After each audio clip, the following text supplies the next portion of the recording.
Hey guys, welcome back. Thanks for tuning back into Panic Button Podcast, where we talk about how we get through our anxious minds, our mental illnesses, honestly, just anything. How we just get through. We always feel like we have to put a label to something that we're going through, but we don't need to describe it. We don't need to label it. We don't need to call it anything. We just need to know what to do and how to get through it and want to get through it. So I know our last episode was a little bit of an introduction about myself and kind of my story and my goals here for this podcast. So I wanted to kind of just go over a little bit more of my story itself instead of just an introduction. Basically, like I had stated before, I suffer from anxiety and I suffer from panic disorder, and it's not ideal and it's not fun by any means, but it's the hand that I was dealt with. And if I don't get through it and I don't find ways to get through it, I don't know what's going to change for me. I need to get through it. We need to get through it. We have to get through things that were thrown at us. It's kind of like a never ending cycle though. Some days are good and some days are bad, and I'm here for all of it with you guys. I'm here to show you my good days, to show you my bad days. Today is just kind of not one of those best days, to be honest. Just kind of woke up feeling a little groggy and feeling like I had a cloud over my head again. And I know we discussed that in the last podcast, that feeling of a cloud over your head that is telling you this isn't going to get better, that something is not okay. And, you know, taking the passenger seat is not an option. I'm not going to be a victim of anxiety and panic and any mental illness that's thrown my way. I want to be in that driver's seat. I want to take back control, and having these kind of crummy days really helps you to appreciate the better days. In reality, it's true. As cliche as it sounds, it does appreciate the days that we have such a high for life and we just feel good mentally, physically, all around. But again, today's just not one of those days. And I'm going to be honest with you guys. I don't know why. I don't know why today is not a good day for me. Like I said, woke up, just kind of felt cloudy over the head. And I'm just kind of trying to get through the day, trying to feel a little bit better. So I kind of wanted to turn the direction of this podcast for this specific episode into distractions. Kind of what we think about distractions. Do they work? Do they not work? Are they just us masking over the real issue? And that's kind of some thoughts that I ponder with lately, is if I'm distracted by something and not thinking about my anxiety or my panic, and is it going to bite me in the ass later? I'm not facing it head on when it occurs. I'm trying to do something else, scramble to read a book or watch TV or anything along those lines to distract me. Am I just putting like a black sheet over my eyes to what's really happening? And it's hard to really decide what's the best way to go about it, per se. Like, do we continue to find distractions day in and day out to not sit there and be anxious and to not sit there and panic? Or should we be facing the panic and anxiety head on? And honestly, I don't think there's a right or wrong answer here. I think it's up to the person's discretion. For me, I found that I need to be distracted. If I'm not distracted, my mind goes from 0 to 100 faster than fast. I'm already halfway off the ledge. I'm diving into the panic pool. And that's not somewhere I like to be. I'm a great swimmer, I'll tell you that. But getting out of that pool day in and day out, it's exhausting. So I definitely do take the route of what distraction can I have today to be able to stay away from these negative thoughts, these anxious thoughts. And you guys are going to laugh, but something that's been really successful for me is Legos. I've been doing Legos for a couple years now and didn't really think much of it. It was just kind of like a hobby to do something. It's cute, they're fun. A lot of them are more geared towards adults now. So it's a good time. But in reality, I started to realize I needed an outlet that preoccupied my hands and my brain. Because if my hands were busy, my brain was not thinking about the panic. It was not thinking about the anxiety. I was focused on the task at hand, literally.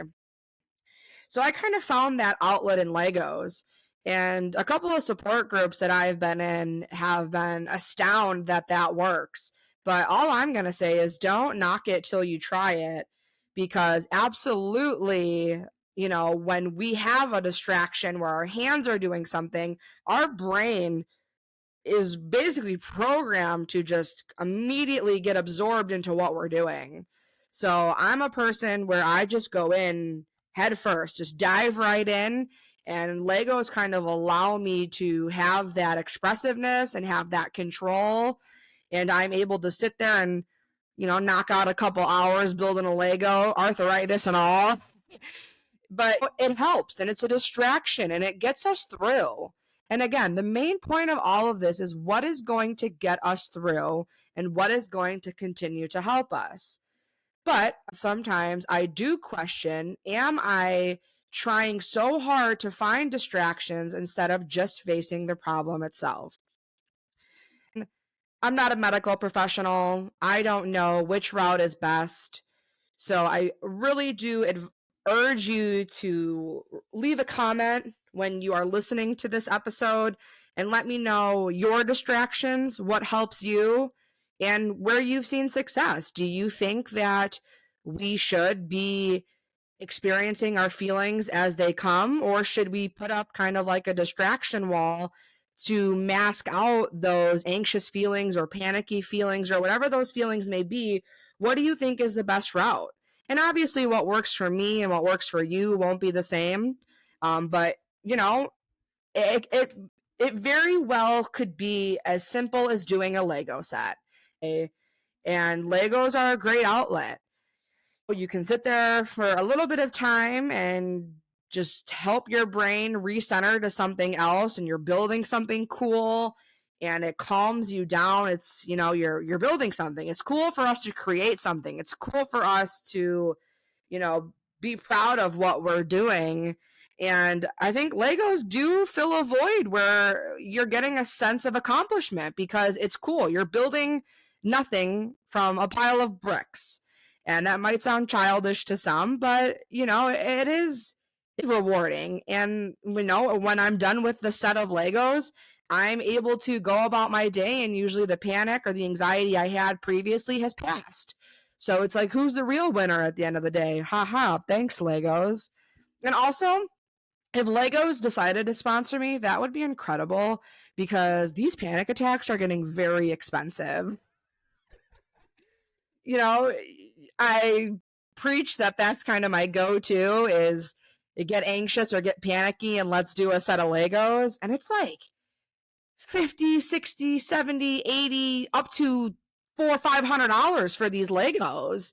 So I'm not for the expensive panic attacks, but I'm definitely here for mental health and I'm here for mental clarity. And as always, I'm here to help us get through.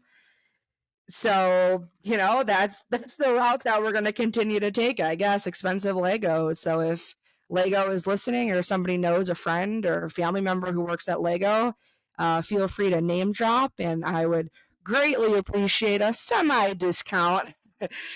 But no, in all reality, what we're trying to do is just get through. And distractions are great, but distractions could be dangerous. We want to also be able to embrace what we're dealing with.